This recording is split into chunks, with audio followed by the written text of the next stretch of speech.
ಯಾಜಕ ಕಾಂಡ ಅಧ್ಯಾಯ 10. ಆರೋನನ ಮಕ್ಕಳಲ್ಲಿ ನಾದಾಬ್ ಅಬೀಹು ಎಂಬಿಬ್ಬರು ತಮ್ಮ ತಮ್ಮ ಧೂಪಾರತಿಗಳಲ್ಲಿ ಯೆಹೋವನು ಆಜ್ಞಾಪಿಸದೆ ಇದ್ದ ಬೇರೆ ಬೆಂಕಿಯನ್ನಿಟ್ಟು ಅದರ ಮೇಲೆ ಧೂಪದ್ರವ್ಯವನ್ನು ಹಾಕಿ ಆತನ ಸನ್ನಿಧಿಯಲ್ಲಿ ಸಮರ್ಪಿಸಲಾಗಿ ಯೆಹೋವನ ಸನ್ನಿಧಿಯಿಂದ ಬೆಂಕಿ ಹೊರಟು ಅವರನ್ನು ನಾಶ ಮಾಡಿತು. ಅವರು ಯೆಹೋವನ ಸನ್ನಿಧಿಯಲ್ಲಿಯೇ ಸತ್ತರು. ಆಗ ಮೋಶೆ ಆರೋನನಿಗೆ, ಯೆಹೋವನು ಹೇಳಿದ ಮಾತಿಗೆ ಇದೇ ದೃಷ್ಟಾಂತ. ಆ ಮಾತು ಏನೆಂದರೆ, ನಾನು ಪರಿಶುದ್ಧನೆಂಬುದನ್ನು ನನ್ನ ಬಳಿಯಲ್ಲಿರುವವರ ಮೂಲಕವಾಗಿಯೇ ತೋರ್ಪಡಿಸುವೆನು, ಜನರೆಲ್ಲರಿಗೆ ತಿಳಿಯುವಂತೆ ನನ್ನ ಘನತೆಯನ್ನು ಸ್ಥಾಪಿಸುವನು ಎಂಬುದೇ ಎಂದು ಹೇಳಿದನು. ಅದಕ್ಕೆ ಆರೋನನು ಮೌನವಾಗಿದ್ದನು. ಮೋಶೆ ಆರೋನರ ಚಿಕ್ಕಪ್ಪನಾದ ಉಜ್ಜೀಯೇಲನ ಮಕ್ಕಳಾದ ಮೀಶಾಯೇಲನನ್ನೂ ಎಲ್ಸಾಫಾನನನ್ನೂ ಕರೆಸಿ, ನೀವು ಸಮೀಪಕ್ಕೆ ಬಂದು ನಿಮ್ಮ ಅಣ್ಣಂದಿರ ಶವಗಳನ್ನು ದೇವ ಮಂದಿರದ ಎದುರಿನಿಂದ ಪಾಳೆಯದ ಹೊರಕ್ಕೆ ಹೊತ್ತುಕೊಂಡು ಹೋಗಬೇಕು ಅಂದನು. ಮೋಶೆಯ ಅಪ್ಪಣೆಯ ಮೇರೆಗೆ ಅವರು ಸಮೀಪಕ್ಕೆ ಬಂದು ಸತ್ತವರು ತೊಟ್ಟುಕೊಂಡಿದ್ದ ನಿಲುವಂಗಿಗಳನ್ನು ತೆಗೆದುಬಿಡದೆ ಅವರ ಶವಗಳನ್ನು ಎತ್ತಿ ಪಾಳೆಯದ ಹೊರಕ್ಕೆ ಹೊತ್ತುಕೊಂಡು ಹೋದರು. ಮೋಶೆ ಆರೋನನಿಗೂ ಅವನ ಮಕ್ಕಳಾದ ಎಲ್ಲಾಜಾರ್, ಈತಾಮಾರ್ ಎಂಬವರಿಗೂ, ನೀವು ತಲೆಯನ್ನು ಕೆದರಿಕೊಳ್ಳಬಾರದು, ಬಟ್ಟೆಗಳನ್ನು ಹರಿದುಕೊಳ್ಳಬಾರದು, ಹಾಗೆ ಮಾಡಿದರೆ ನೀವು ಸತ್ತೀರಿ. ಅದಲ್ಲದೆ ಯೆಹೋವನಿಗೆ ಜನಸಮೂಹದವರೆಲ್ಲರ ಮೇಲೆ ಸಿಟ್ಟು ಉಂಟಾದಿತ್ತು. ಯೆಹೋವನು ಹೊತ್ತಿಸಿದ ಈ ಬೆಂಕಿಯ ದೆಸೆಯಿಂದ ನಿಮ್ಮ ಸಹೋದರರಾಗಿರುವ ಎಲ್ಲ ಇಸ್ರಾಯೇಲ್ಯರ ಮನೆತನದವರೇ ದುಃಖಿಸಲಿ. ಯೆಹೋವನ ಅಭಿಷೇಕ ತೈಲವು ನಿಮ್ಮ ಮೇಲಿರುವುದರಿಂದ ನೀವು ದೇವದರ್ಶನದ ಗುಡಾರದ ಬಾಗಿಲನ್ನು ಬಿಟ್ಟು ಹೋಗಬಾರದು, ಹೋದರೆ ಸತ್ತೀರಿ ಎಂದು ಹೇಳಿದನು. ಮೋಶೆಯ ಮಾತಿನಂತೆಯೇ ಅವರು ನಡಕೊಂಡರು. ಯೆಹೋವನು ಆರೋನನಿಗೆ, ನೀನು ನಿನ್ನ ಮಕ್ಕಳು ದ್ರಾಕ್ಷಾರಸವನ್ನಾಗಲಿ ಮದ್ಯವನ್ನಾಗಲಿ ಕುಡಿದು ದೇವದರ್ಶನದ ಗುಡಾರದೊಳಗೆ ಬರಬಾರದು, ಹಾಗೆ ಬಂದರೆ ಸತ್ತೀರಿ. ಇದು ನಿನಗೂ ನಿನ್ನ ಸಂತತಿಯವರೆಲ್ಲರಿಗೂ ಶಾಶ್ವತವಿದೆ. ಅದಲ್ಲದೆ ದೇವರಿಗೆ ಮೀಸಲಾದ ವಸ್ತುಗಳನ್ನು, ಅಲ್ಲದ ವಸ್ತುಗಳನ್ನು, ಶುದ್ಧವಾದವುಗಳನ್ನು, ಅಶುದ್ಧವಾದವುಗಳನ್ನು ವಿವೇಚಿಸುವುದು ಯೆಹೋವನು ಮೋಶೆಯ ಮೂಲಕ ಇಸ್ರಾಯೇಲರಿಗೆ ಮಾಡಿದ ಎಲ್ಲ ಆಜ್ಞೆಗಳನ್ನು ಜನರಿಗೆ ಬೋಧಿಸುವುದು ನಿಮ್ಮ ಕರ್ತವ್ಯವಾಗಿದೆ ಎಂದು ಹೇಳಿದನು. ಮೋಶೆ ಆರೋನನಿಗೂ ಅವನ ಉಳಿದ ಮಕ್ಕಳಾದ ಎಲ್ಲಾಜಾರ್, ಈತಾಮಾರ್ ಎಂಬವರಿಗೂ ಯೆಹೋವನಿಗೆ ಅಗ್ನಿಯ ಮೂಲಕ ಸಮರ್ಪಿತವಾದ ದ್ರವ್ಯಗಳಲ್ಲಿ ಮಿಕ್ಕಿರುವ ನೈವೇದ್ಯ ದ್ರವ್ಯವನ್ನು ತೆಗೆದುಕೊಂಡು ಅದರಿಂದ ಹುಳಿಯಿಲ್ಲದ ರೊಟ್ಟಿಗಳನ್ನು ಮಾಡಿಸಿ ಯಜ್ಞವೇದಿಯ ಬಳಿಯಲ್ಲಿ ಊಟ ಮಾಡಬೇಕು. ಅದು ಮಹಾಪರಿಶುದ್ಧವಾಗಿರುವುದರಿಂದ ಪವಿತ್ರ ಸ್ಥಳದೊಳಗೇ ಅದನ್ನು ಊಟ ಮಾಡಬೇಕು. ಜನರು ಯೆಹೋವನಿಗೆ ಸಮರ್ಪಿಸುವ ಹೋಮ ದ್ರವ್ಯಗಳಲ್ಲಿ ಅದು ನಿನಗೂ ನಿನ್ನ ಮಕ್ಕಳಿಗೂ ಸಲ್ಲತಕ್ಕದ್ದೆಂದು ಅಪ್ಪಣೆಯಾಗಿದೆ. ನೀವು ನೈವೇದ್ಯ ಮಾಡಿದ ಎದೆಯ ಭಾಗವನ್ನು, ಯಾಜಕರಿಗೋಸ್ಕರ ಪ್ರತ್ಯೇಕಿಸಿದ ತೊಡೆಯನ್ನು ಯಾವುದಾದರೂ ಒಂದು ಶುದ್ಧ ಸ್ಥಳದಲ್ಲಿ ಊಟ ಮಾಡಬಹುದು. ನೀನು, ನಿನ್ನ ಗಂಡು ಮಕ್ಕಳು, ಹೆಣ್ಣು ಮಕ್ಕಳು ಅದನ್ನು ತಿನ್ನಬಹುದು. ಯಾಕಂದರೆ ಇಸ್ರಾಯೇಲ್ಯರು ಸಮರ್ಪಿಸುವ ಸಮಾಧಾನ ಯಜ್ಞದ್ರವ್ಯಗಳಲ್ಲಿ ಇವೇ ನಿನಗೂ ನಿನ್ನ ಮಕ್ಕಳಿಗೂ ಸಲ್ಲಬೇಕೆಂದು ನೇಮಕವಾಗಿದೆ. ಜನರು ಹೋಮಕ್ಕಾಗಿ ಕೊಬ್ಬನ್ನು ತಂದು ಸಮರ್ಪಿಸುವಾಗೆಲ್ಲ ಯಾಜಕರಿಗೋಸ್ಕರ ಪ್ರತ್ಯೇಕಿಸಬೇಕಾದ ಆ ತೊಡೆಯನ್ನು, ನೈವೇದ್ಯವಾಗಿ ನಿವಾಳಿಸಬೇಕಾದ ಆ ಎದೆಯ ಭಾಗವನ್ನು ಯೆಹೋವನ ಸನ್ನಿಧಿಯಲ್ಲಿ ತರಬೇಕು. ಯೆಹೋವನು ಆಜ್ಞಾಪಿಸಿದಂತೆ ಅವು ನಿನಗೂ ನಿನ್ನ ವಂಶದವರಿಗೂ ಸಲ್ಲತಕ್ಕದ್ದು. ಇದು ಶಾಶ್ವತ ನಿಯಮ ಎಂದು ಹೇಳಿದನು. ಜನರೆಲ್ಲರಿಗೋಸ್ಕರ ದೋಷ ಪರಿಹಾರಕ್ಕಾಗಿ ಸಮರ್ಪಿತವಾದ ಹೋತನ ವಿಷಯದಲ್ಲಿ ಅದು ಏನಾಯಿತೆಂದು ಮೋಶೆ ವಿಚಾರಿಸಲಾಗಿ ಅದನ್ನು ಸುಟ್ಟು ಬಿಟ್ಟರೆಂದು ತಿಳಿಯಬಂತು. ಇದನ್ನು ಕೇಳಿದಾಗ ಅವನು ಆರೋನನ ಉಳಿದ ಮಕ್ಕಳಾದ ಎಲ್ಲಾಜಾರ್, ಈತಾಮಾರ್ ಎಂಬವರ ಮೇಲೆ ಸಿಟ್ಟುಗೊಂಡು, ಆ ದೋಷ ಪರಿಹಾರಕ ಯಜ್ಞದ್ರವ್ಯವು ಮಹಾಪರಿಶುದ್ಧವಾದದ್ದಲ್ಲವೇ?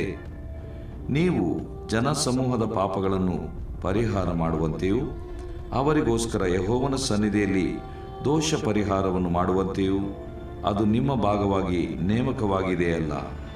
ನೀವು ಯಾಕೆ ಅದನ್ನು ಪವಿತ್ರ ಸ್ಥಳದೊಳಗೆ ಊಟ ಮಾಡಲಿಲ್ಲ? ಅದರ ರಕ್ತವು ಪವಿತ್ರ ಸ್ಥಾನದೊಳಗೆ ತರಬೇಕಾದದ್ದಲ್ಲವಲ್ಲ. ಆದ ಕಾರಣ ನಾನು ಆಜ್ಞಾಪಿಸಿದಂತೆ ನೀವು ದೇವಸ್ಥಾನದ ಪ್ರಾಕಾರದೊಳಗೆ ಅದನ್ನು ತಿನ್ನಬೇಕಾಗಿತ್ತು ಅಂದನು. ಅದಕ್ಕೆ ಆರೋನನು ಮೋಶೆಗೆ, ಇವರು ಈ ಹೊತ್ತು ಯೆಹೋವನ ಸನ್ನಿಧಿಯಲ್ಲಿ ತಮಗೋಸ್ಕರ ದೋಷ ಪರಿಹಾರಕ ಯಜ್ಞವನ್ನು ಸರ್ವಾಂಗ ಹೋಮವನ್ನು ಸಮರ್ಪಿಸಿದ್ದರು. ಈ ಆಪತ್ತು ನನಗೆ ಸಂಭವಿಸಿತು. ಹೀಗಿರುವಾಗ ನಾನು ದೋಷ ಪರಿಹಾರಕ ಯಜ್ಞದ್ರವ್ಯವನ್ನು ಈ ಹೊತ್ತು ಊಟ ಮಾಡಿದ್ದರೆ ಅದು ಯೆಹೋವನಿಗೆ ಒಳ್ಳೆಯದಾಗಿ ತೋಚುತ್ತಿತ್ತೋ ಎಂದು ಉತ್ತರ ಕೊಡಲಾಗಿ ಮೋಶೆ ಆ ಮಾತನ್ನು ಕೇಳಿ ಒಪ್ಪಿಕೊಂಡನು. ದೇವರು ಪ್ರೀತಿಸುವ ಪ್ರಿಯ ಬಿಗ್ ಜೆ ಟಿವಿ ವೀಕ್ಷಕರಿಗೆ ಯೇಸು ಕರ್ತನ ನಾಮದಲ್ಲಿ ಸ್ವಾಗತ ಬಯಸ್ತೇವೆ. ಬನ್ನಿರಿ, ಇಂದು ನಾವು ದೇವರ ವಾಕ್ಯದಿಂದ, ಅಂದರೆ ಹಳೆ ಒಡಂಬಡಿಕೆಯ ಯಾಜಕ ಕಾಂಡದ 10ನೇ ಅಧ್ಯಾಯವನ್ನು ಅಧ್ಯಯನ ಮಾಡಿಕೊಳ್ಳಲಿದ್ದೇವೆ. Book of Leviticus chapter 10. ಯಾಜಕಾಂಡ 9ನೇ ಅಧ್ಯಾಯದಲ್ಲಿರುವಂಥ ಒಂದು ಡ್ರಾಮ್ಯಾಟಿಕ್ ಸೀನ್ ಕೊನೆಯಲ್ಲಿ ನಾವು ನೋಡ್ತೇವೆ. ಅದೇನಂತ ಹೇಳಿದ್ರೆ, ಒಂದು ಮೋಶೆ ಒಂದು ನಂಬಿಕೆಯ ನುಡಿಯನ್ನು ನುಡಿತಾನೆ. ಅದೇನಂತ ಹೇಳಿದ್ರೆ, ನೋಡ್ರಿ, ಈಗ ಯೆಹೋವನು ನಿಮಗೆ ಪ್ರತ್ಯಕ್ಷನಾಗಲಿದ್ದಾನೆ ಅಥವಾ ಪ್ರತ್ಯಕ್ಷನಾಗುತ್ತಾನೆ ಎಂಬಂಥ ಮಾತನ್ನು, ವಿಶ್ವಾಸದ ಅರಿಕೆಯನ್ನು ಮಾಡಿಬಿಟ್ಟು, ಅನಂತರ ನೀವು ದೇವರ ವಾಕ್ಯ ಪ್ರಕಾರ ವಿಧೇಯರಾದರೆ ದೇವರ ಮಹಿಮೆ ನಿಮಗೆ ಪ್ರತ್ಯಕ್ಷವಾಗುವುದು ಎಂಬುದಾಗಿ ಕೂಡ ಹೇಳಿಬಿಟ್ಟು, ಅನಂತರ ದೇವರ ಒಂದು ಮಹಿಮೆಯ ಪ್ರತ್ಯಕ್ಷತೆಗಾಗಿ ಕಾಯುವಂಥ ರೀತಿಯಲ್ಲಿ ದೇವರ ಜನರನ್ನು, ದೇವರ ಹಿರಿಯರನ್ನು ಕರೆಸಿ ಅವರನ್ನು ಆಶೀರ್ವದಿಸಿ ಸರ್ವಾಂಗ ಹೋಮವನ್ನು ಅರ್ಪಿಸಿ, ಸಮಾಧಾನದ ಬಲಿಯನ್ನು ಅರ್ಪಿಸಿ, ಅನಂತರ ಮತ್ತೆ ಯಾಕೆ ಒಳಗೆ ಹೋದರೂ ಗೊತ್ತಿಲ್ಲ, ಇಬ್ಬರು ನಾಯಕರು ಮೋಶೆ ಆರೋನನು ಇಬ್ಬರು ಒಳಗೆ ಹೋಗಿ ದೇವದರ್ಶನ ಗುಡಾರದಿಂದ ಹೊರಗೆ ಬಂದು ದೇವ ಜನರನ್ನು ಆಶೀರ್ವದಿಸ್ತಾರೆ. ಆ ರೀತಿಯಾಗಿ ಆಶೀರ್ವದಿಸಿದರು. ಆಗ ಏನಾಯಿತು? ಯೆಹೋವನ ಮಹಿಮೆಯು ಜನರೆಲ್ಲರಿಗೆ ಪ್ರತ್ಯಕ್ಷವಾಯಿತು. ಯಾಜಕಾಂಡ 9ನೇ ಅಧ್ಯಾಯ 23ನೇ ವಚನದಲ್ಲಿ ದೇವರು ತನ್ನ ಜನರಿಗೆ ದರ್ಶನವಾದನು. ಆ ಗುಡಾರದ ಹೆಸರು ದೇವ ದರ್ಶನ ಗುಡಾರ. ಮೋಶೆ ಮಾತ್ರ ಹೋಗ್ಬಿಟ್ಟು ದೇವರನ್ನು ಸಂದರ್ಶನ ಮಾಡಿ, ದೇವರನ್ನು ಸಂಧಿಸಿ, ದೇವರೊಂದಿಗೆ ಮುಖಾಮುಖಿಯಾಗಿ ಭೇಟಿಯಾಗಿ ದೇವ್ರ ಸ್ವರವನ್ನು ಕೇಳಿಸ್ಕೊಂಡು, ಈಗಾಗಲೇ ಹೇಳಿದಾಗೆ 560 ಸಾರಿ ದೇವರು ಮಾತಾಡಿದನು. ದೇವರು ಮೋಶೆಗೆ ಹೇಳಿದ್ದೇನೆಂದರೆ ಎಂಬಂಥ ಪದ 5 ಪುಸ್ತಕದಲ್ಲಿ 560 ಬಾರಿ ಬರುವಂಥದ್ದು. ಹಾಗಾದರೆ ಬಹಳ ನಿಕಟ ಸಂಬಂಧ, ಹತ್ತಿರ ಸಂಬಂಧ. ಮೋಶೆ ದೇವರೊಂದಿಗೆ ಹೊಂದಿದವನಾಗಿದ್ದನು. ಹೊಂದಿ ಜನರನ್ನು ಆಶೀರ್ವದಿಸಿದಾಗ the result of blessing God's people ಏನಾಯಿತು? ದೇವರ ಮಹಿಮೆ ಕಾಣಿಸಿತು. ವಾವ್! ದೇವರ ಮಹಿಮೆಯು ಜನರೆಲ್ಲರಿಗೆ ಪ್ರತ್ಯಕ್ಷವಾಯಿತು. ಮೋಶೆಗೆ ಮಾತ್ರ ಅಲ್ಲ, ಆರೋನಿಗೆ ಮಾತ್ರ ಅಲ್ಲ, ನಾದಾಬ್ ಅಬಿಹು ಅವರಿಗೆ ಮಾತ್ರ ಅಲ್ಲ, ಯೆಹೋಶುವನಿಗೆ ಅಷ್ಟೇ ಅಲ್ಲ, ಸ್ಪೆಷಲ್ ಆಗಿರುವಂಥ ಕೆಲವರಿಗೆ ಮಾತ್ರ ಅಲ್ಲ, ದೇವ ದರ್ಶನವನ್ನು ಹೊಂದ ಬಯಸುವಂಥ ಪ್ರತಿ ಒಬ್ಬೊಬ್ಬರಿಗೂ, ಇಸ್ರಾಯೇಲ್ರಿಗೆ, ಅದರಲ್ಲಿ ಪಾಪಿಗಳಿರ್ಬೋದು, ಕೆಲವರು ಕೋಪಿಷ್ಠರು ಇರ್ಬೋದು, ಕೆಲವರು ದ್ವೇಷದವರು ಇರ್ಬೋದು, ಆದರೂ ದೇವಜನರಾಗಿದ್ದರು, ಇಸ್ರಾಯೇಲ್ರಾಗಿದ್ದರು. ಐಗುಪ್ತ ದೇಶದಿಂದ ಹೊರಗೆ ಬಂದಾಗ ಆ ಯಜ್ಞದ ಕುರಿ, ಆ ಒಂದು ಕುರಿಯ ರಕ್ತವನ್ನು ಅವರು ತಮ್ಮ ನಿಲುಪಟ್ಟಿಗಳ ಮೇಲೆ ಹಾಕಿ ಅವರು ಜಯಘೋಷದೊಡನೆ ಹೊರಗೆ ಬಂದರು. ಈಗ ಅವರೆಲ್ಲರಿಗೂ ದೇವರು ಪಕ್ಷಪಾತವಿಲ್ಲದೆ ದರ್ಶನವಾದನು. ಆಶ್ಚರ್ಯ! ಆ ರೀತಿಯಾಗಿ ದರ್ಶನವಾದಾಗ ಯೆಹೋವನ ಸನ್ನಿಧಿಯಿಂದ ಬೆಂಕಿ ಹೊರಟು ಯಜ್ಞವೇದಿಯ ಮೇಲಿದ್ದ ಸರ್ವಾಂಗ ಹೋಮ ದ್ರವ್ಯವನ್ನು, ಕೊಬ್ಬನ್ನು ದಹಿಸಿಬಿಟ್ಟಿತು. ಜನರೆಲ್ಲರೂ ಅದನ್ನು ಕಂಡು ಏನಾಗಿರ್ಬೋದು ಹೇಳ್ರಿ? ಜನರೆಲ್ಲರೂ ಅದನ್ನು ಕಂಡು 24ನೇ ವಚನ, ಕೊನೆಯ ವಚನ 9ನೇ ಅಧ್ಯಾಯದ ಉತ್ಸಾಹದಿಂದ ಆರ್ಭಟಿಸಿ ಅಡ್ಡಬಿದ್ದು ನಮಸ್ಕರಿಸಿದರು. Wow! God's presence leads to worshipping of God. ದೇವರ ಸನ್ನಿಧಾನವು ದೇವರನ್ನು ಆರಾಧಿಸುವಂತೆ ಪ್ರೇರೇಪಿಸ್ತದೆ. 10ನೇ ಅಧ್ಯಾಯದಲ್ಲಿ ಒಂದು ದುಃಖಕರವಾದಂಥ ಒಂದು ಘಟನೆ. ಯಾಕಂತ ಹೇಳಿದರೆ, ಆರೋನನ ಮಕ್ಕಳಲ್ಲಿ ನಾದಾಬ್, ಅಬಿಹು. ಯಾಜಕಾಂಡ 10ನೇ ಅಧ್ಯಾಯದಲ್ಲಿ ಆರೋನನ ಮಕ್ಕಳಲ್ಲಿ ನಾದಾಬ್, ಅಬಿಹು. ನಾದಾಬ್ ಅಂತ ಹೇಳಿದರೆ ಧಾರಾಳವಾಗಿರುವಂಥ ವ್ಯಕ್ತಿ. ಅಬಿಹು ಅಂತ ಹೇಳಿದರೆ ತಂದೆಯಂತೆ ಇರುವಂಥ ಅಥವಾ ತಂದೆಯಂತೆ ಆರಾಧಿಸುವಂಥ ಅಥವಾ ಆತನ ತಂದೆಗೆ ಸೇರಿದವನು ಎಂಬಂಥ ಅರ್ಥ ಉಳ್ಳಂಥ ಅಬಿಹು ಎಂಬಿಬ್ಬರು ತಮ್ಮ ತಮ್ಮ ಧೂಪಾರತಿಗಳಲ್ಲಿ ಯೆಹೋವನು ಆಜ್ಞಾಪಿಸದೇ ಇದ್ದ, ದೇವರು ಹೇಳಲಿಲ್ಲ, ಆಜ್ಞಾಪಿಸದೇ ಇದ್ದ ಬೇರೆ ಬೆಂಕಿಯನ್ನಿಟ್ಟು ಅದರ ಮೇಲೆ ಧೂಪದ್ರವ್ಯವನ್ನು ಹಾಕಿದರು.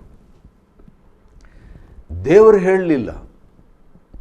ಸಾಮಾನ್ಯವಾಗಿ ದೊಡ್ಡ ಒಂದು ದುರ್ಘಟನೆ ಆಗುವಂಥ ಟೈಮ್ ಯಾವಾಗಂದರೆ, ಇದು ಚರಿತ್ರೆಯಲ್ಲಿ, ಇದು ಪ್ರವಾದನೆಯಾಗಿ ನಾನು ಹೇಳ್ತಾ ಇಲ್ಲ, ಹಾಗಾಗಬಾರ್ದಂಥ ಅಪೇಕ್ಷೆಯಿಂದ ಹೇಳ್ತೇನೆ. ಆದರೂ ಕೂಡ ಒಂದು ದೊಡ್ಡ ರಿವೈವಲ್ ಆದಾಗ ವಿ ಲೂಸ್ ಅವರ್ ಗಾಡ್, ನಾವು ಭದ್ರತೆ ಸಂರಕ್ಷಣೆಯನ್ನು ನಾವು ಕಳ್ಕೊಳ್ತೀವಿ. ಯಾಕಂದರೆ we are taken up with success. ದೇವರ ಸನ್ನಿಧಾನ ಸಕ್ಸಸ್ ಅಲ್ವಾ? ಖಂಡಿತವಾಗಿ. ಆ ಸಂದರ್ಭದಲ್ಲಿ ನಾವು ಬಹಳ ನಮ್ರವಾಗಿ, ದೇವಾ ನೀನು ಕಾಣಿಸ್ಕೊಂಡು, ದೇವರೇ ನಿನ್ನ ಮಹಿಮೆಯನ್ನು ನಮಗೆ ಪ್ರಕಟಪಡಿಸಿದ್ದಿ ಎಂಬುದಾಗಿ ದೀನ ಭಾವದಿಂದ ನಮ್ರವಾಗಿ ನಾವು ನಡ್ಕೊಳ್ಬೇಕು. ಆ ಸಂದರ್ಭದಲ್ಲಿ ಅವರು ಬಹಳ ಖುಷಿಯಾಗಿ, ಯಾಕಂದರೆ ಇನ್ನೂ ಅವರು ರಾಜವಸ್ತ್ರ ಟೈಪ್ ಇರುವಂಥ ವಸ್ತ್ರವನ್ನು ಧರಿಸಿಕೊಂಡಿದ್ದರು. ನಾನು ಹೇಳಿದ್ನಲ್ವ, ಮೋಶೆ ತಂದು ಅವರಿಗೆ ನಿಲುವಂಗಿಯನ್ನು ಹಾಕ್ತಾನೆ.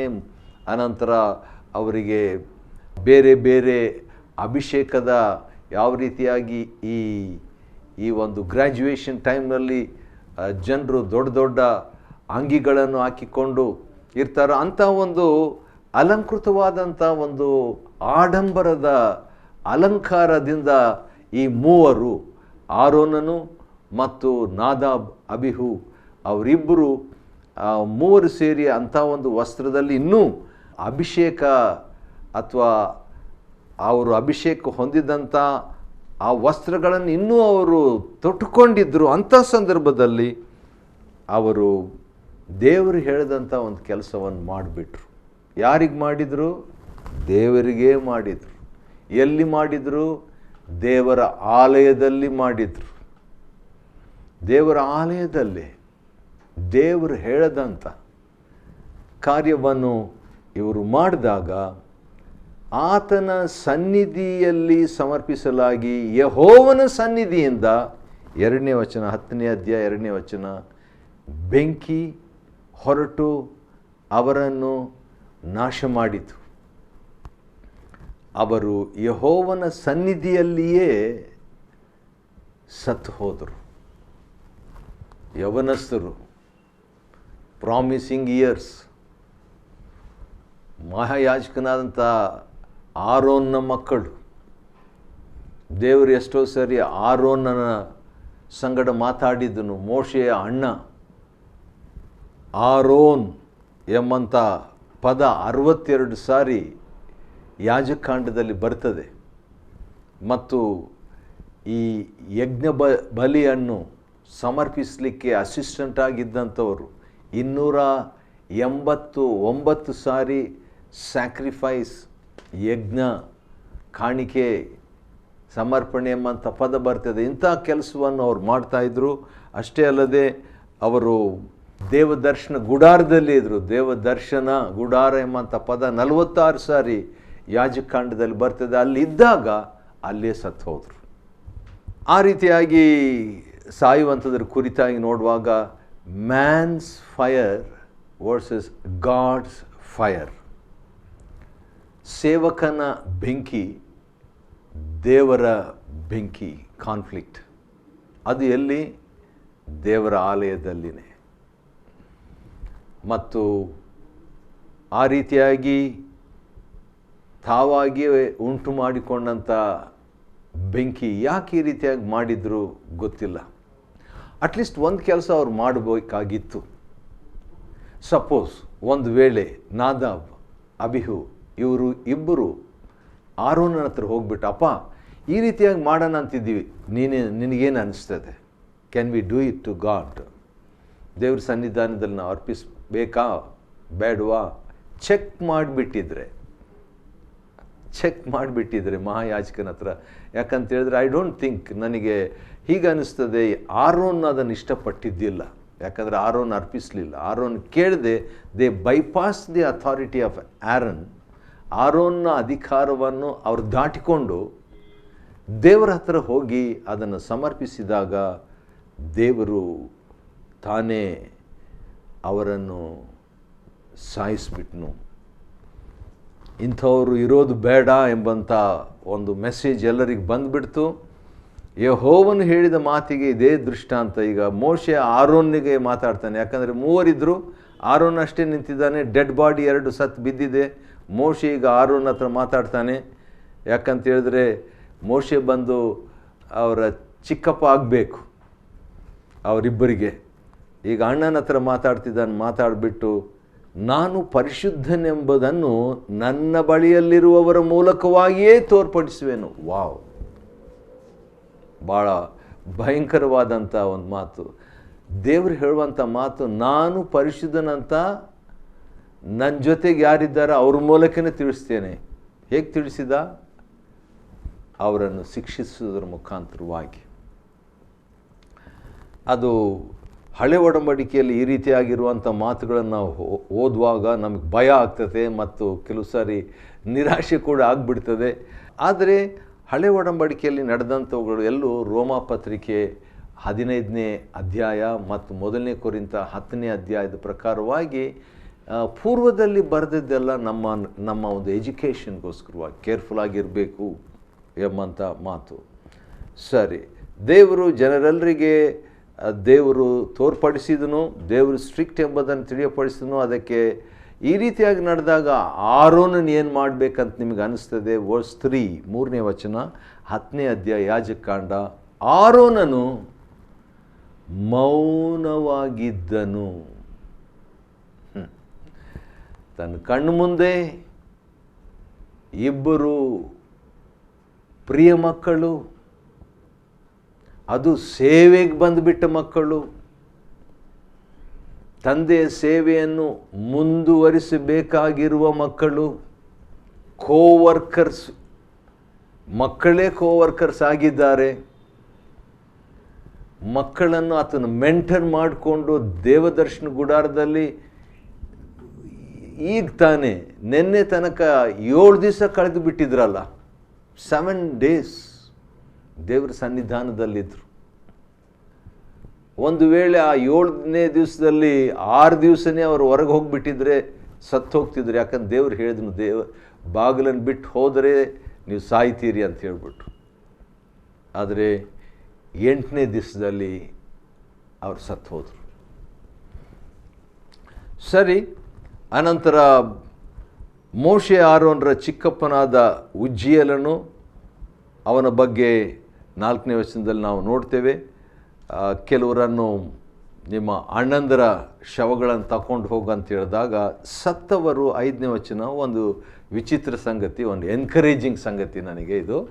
5ನೇ ವಚನದಲ್ಲಿ ನೋಡುವಾಗ ಮೋಶೆಯ ಅಪ್ಪಣೆಯ ಮೇರೆಗೆ ಕೆಲವರು ಬಂದು ಸಮೀಪಕ್ಕೆ ಸತ್ತವರು ತೊಟ್ಟುಕೊಂಡಿದ್ದ ನಿಲುವಂಗಿಗಳನ್ನು ತೆಗೆದು ಬಿಡದೆ, ಇಬ್ಬರು ಸತ್ತೋಗಿದ್ದಾರೆ, ಯೂನಿಫಾರ್ಮ್ ಇದೆ ಮೇಲೆ ನಿಲುವಂಗಿ, ಆ ಯೂನಿಫಾರ್ಮ್ ಆ ಸಮವಸ್ತ್ರವನ್ನು ಬೇರೆಯವರು ನೋಡಿದರೆ ಇಮಿಡಿಯೇಟ್ಲಿ ರೆಕಗ್ನೈಸ್ ಮಾಡ್ತಾರೆ. ಏನಂತ? ಇವರು ದೇವ್ರ ಸೇವಕರು, ದೇವರ ಆಲಯದಲ್ಲಿರುವಂಥ ಸ್ಪೆಷಲ್ ವ್ಯಕ್ತಿಗಳು, ಮಹಾಯಾಜಕನ ಮಕ್ಕಳು ಎಂಬಂಥದ್ದನ್ನು ಸೂಚಿಸುವಂಥ ಆಗ್ತಾನೆ ಅವರಿಗೆ ಅಭಿಷೇಕ ಆಗಿತ್ತು, ಪಟ್ಟಾಭಿಷೇಕ ಆಗಿತ್ತು ಅವರಿಗೆ.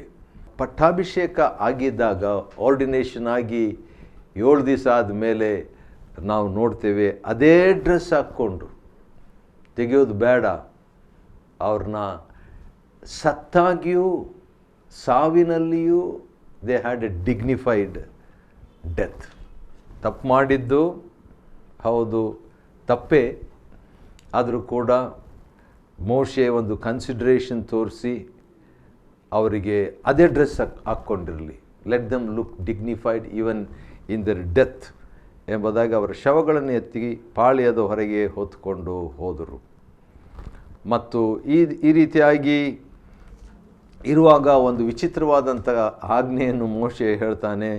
ಮೋಶೆ ಆರೋನಿಗೂ ಅವನ ಮಕ್ಕಳಾದ ಇನ್ನು 2 ಮಕ್ಕಳಿದ್ರು, ಎಲಜಾರ್ ಮತ್ತು ಈತಾಮಾರ್ ಎಂಬಂಥವರಿಗೆ, ನೀವು ತಲೆಯನ್ನು ಕೆದರಿಕೊಳ್ಬಾರ್ದು, ಬಟ್ಟೆಗಳನ್ನು ಹರಿದುಕೊಳ್ಬಾರ್ದು. ಯಾಕಂದರೆ ಸಾಮಾನ್ಯವಾಗಿ ಯಾರಾದರೂ ಹತ್ತಿರದವ್ರು ಸತ್ತುಬಿಟ್ರೆ ಅವರು ಅಳ್ತಾರೆ, ಗೋಳಾಡ್ತಾರೆ, ತಲೆ ಕೆದರಿಕೊಳ್ತಾರೆ, ಬಟ್ಟೆಗಳನ್ನು ಹರಿದುಕೊಳ್ತಾರೆ. ಇವು ಯಾವುದು ಮಾಡಬಾರ್ದು. ನೀವು ಮಾಡಿದರೆ ಏನಾಗ್ಬೋದು? 6ನೇ ವಚನದಲ್ಲಿ, ಹಾಗೆ ಮಾಡಿದರೆ ನೀವು ಸಾಯ್ತೀರಿ. ಆಲ್ರೆಡಿ 2 ಡೆತ್ ಆಗಿಬಿಟ್ಟಿದೆ ಮನೆಯಲ್ಲಿ, ಇನ್ನೂ 2 ಡೆತ್ ಆಗುವಂಥ ಸಾಧ್ಯತೆ, ಜಾಗ್ರತೆ. ಇವೆಲ್ಲ ನಾವು ನೋಡಿದಾಗ ಏನು ಅನ್ನಿಸ್ತದೆ, ಹಳೆ ಒಡಂಬಡಿಕೆಯಲ್ಲಿ ಎಷ್ಟು ಸ್ಟ್ರಿಕ್ಟ್ ಇತ್ತು ನೋಡ್ರಿ. ಹೊಸ ಒಡಂಬಡಿಕೆಯಲ್ಲಿ ಇವೆಲ್ಲ ಆಗದೇ ಇರೋದ್ರಿಂದ ನಮಗೆ ಅದರ ಮಹತ್ವ ಗೊತ್ತಾಗ್ತಾ ಇಲ್ಲ. ಆಗಬೇಕಂತಲ್ಲ, ಆದರೂ ಕೂಡ ಯೇಸು ಕ್ರಿಸ್ತನು ಮಾಡಿದಂಥ ಮಹತ್ವ ಎಷ್ಟು ದೊಡ್ಡದು ಎಂಬುದನ್ನು ನಾವು ಗ್ರಹಿಸುವಂತೆ ನಾವು ಉಳಿದಿರುವುದು, ಯೆರೆಮೀಯನು ಹೇಳಿದ ಹಾಗೆ ನಾವು ಉಳಿದಿರುವುದು ಪ್ರಲಾಪ 3ನೇ ಅಧ್ಯಾಯ ದೇವರ ಕರುಣೆಯೇ. We are not consumed because of his mercies. They are new every morning. ಯೆಹೋವನಿಗೆ ಜನಸಮೂಹ ದೇವರ ಮೇಲೆ ಸಿಟ್ಟು ಬರುವ ಸಾಧ್ಯತೆ, ನೀವು ಕೂಡ ಹಾಗೆ ಮಾಡಿದರೆ ಅಂತ ಹೇಳ್ಬಿಟ್ಟು. ಅನಂತರ ಯೆಹೋವನು ಆರೋನನಿಗೆ, ವಾವ್, ದೇವ್ರು ಮಾತಾಡ್ತಾ ಇರೋದೀಗ. ಮೌನವಾಗಿದ್ದ, ಆ ಮೌನ ಒಳಗೆ ನೀವು ಅವನ ತಲೆ ಒಳಗೆ ಏನು ಆಲೋಚನೆಗಳು ಇದೆ ಅಂತ ಸ್ವಲ್ಪ ಯೋಚನೆ ಮಾಡಿರಿ. ಭಾಳ ಕಷ್ಟ. 8-9ನೇ ವಚನದಲ್ಲಿ, ನೀನು ನಿನ್ನ ಮಕ್ಕಳು ದ್ರಾಕ್ಷಾರಸವನ್ನಾಗಲಿ ಮದ್ಯವನ್ನಾಗಲಿ ಕುಡಿದು ದೇವದರ್ಶನ ಗುಡಾರದೊಳಗೆ ಬರಬಾರ್ದು, ಹಾಗೆ ಬಂದರೆ ಸಾಯ್ತೀರಿ. Death death death. ಯಾಕಂದರೆ ಮರಣ ಮರಣ ಮರಣ. ಹಳೆ ಒಡಂಬಡಿಕೆಯ ಒಂದು ಸಂದೇಶನೇ ಮರಣ, ಡೆತ್. ಇದನ್ನು ಮಾಡಬಾರ್ದು, ಸಾಯ್ತೀರಿ, ಅದನ್ನು ಮಾಡಬಾರ್ದು, ಸಾಯ್ತೀರಿ. ಆದರೆ ಹೊಸ ಒಡಂಬಡಿಕೆ ಜೀವ. ನನ್ನ ಜೀವ ಕೊಡ್ಲಿಕ್ಕೆ ಬಂದಿದ್ದೇನೆ, ನನ್ನ ಜೀವನೇ ಕೊಡ್ಲಿಕ್ಕೆ ಬಂದಿದ್ದೇನೆ. ಬರೀ ಜೀವ ಇಲ್ಲ, ಸಮೃದ್ಧವಾದಂಥ ಜೀವ ಯೋಹಾನ 10:10 ಕೊಡ್ಲಿಕ್ಕೆ ಬಂದಿದ್ದೇನಂತ. ಆದ ಕಾರಣ ಯೇಸು ಕ್ರಿಸ್ತನಿಗೆ ನಾವು ಕೃತಜ್ಞತೆ ಉಳ್ಳವರಾಗಿರಬೇಕು. ಯಾಜಕಕಾಂಡ 10ನೇ ಅಧ್ಯಾಯವನ್ನು ಅಧ್ಯಯನ ಮಾಡುವಂತೆ ದೇವರು ನಮಗೆ ಕೊಟ್ಟ ಕೃಪೆಗಾಗಿ ಆತನಿಗೆ ಸ್ತೋತ್ರವಾಗಲಿ. ದೇವರು ನಿಮ್ಮನ್ನು ಆಶೀರ್ವದಿಸಲಿ.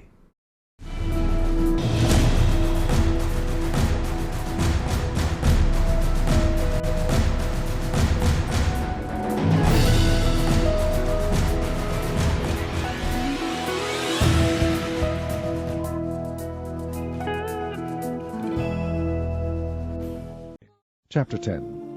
And Nadab and Abihu, the sons of Aaron, took either of them his censer, and put fire therein, and put incense thereon, and offered strange fire before the Lord, which he commanded them not. And there went out fire from the Lord, and devoured them, and they died before the Lord. Then Moses said unto Aaron, This is it that the Lord spake, saying, I will be sanctified in them that come nigh me, and before all the people I will be glorified. And Aaron held his peace. And Moses called Mishael and Elzaphan, the sons of Uzziel, the uncle of Aaron, and said unto them, Come near, carry your brethren from before the sanctuary out of the camp. So they went near, and carried them in their coats out of the camp, as Moses had said. And Moses said unto Aaron, and unto Eleazar, and unto Ithamar his sons, Uncover not your heads, neither rend your clothes, lest ye die, and lest wrath come upon all the people. But let your brethren, the whole house of Israel, bewail the burning which the Lord hath kindled. And ye shall not go out from the door of the tabernacle of the congregation, lest ye die. For the anointing oil of the Lord is upon you. And they did according to the word of Moses. And the Lord spake unto Aaron, saying, Do not drink wine nor strong drink, thou nor thy sons with thee, when ye go into the tabernacle of the congregation, lest ye die. It shall be a statute forever throughout your generations. And that ye may put difference between holy and unholy, and between unclean and clean, and that ye may teach the children of Israel all the statutes which the Lord hath spoken unto them by the hand of Moses.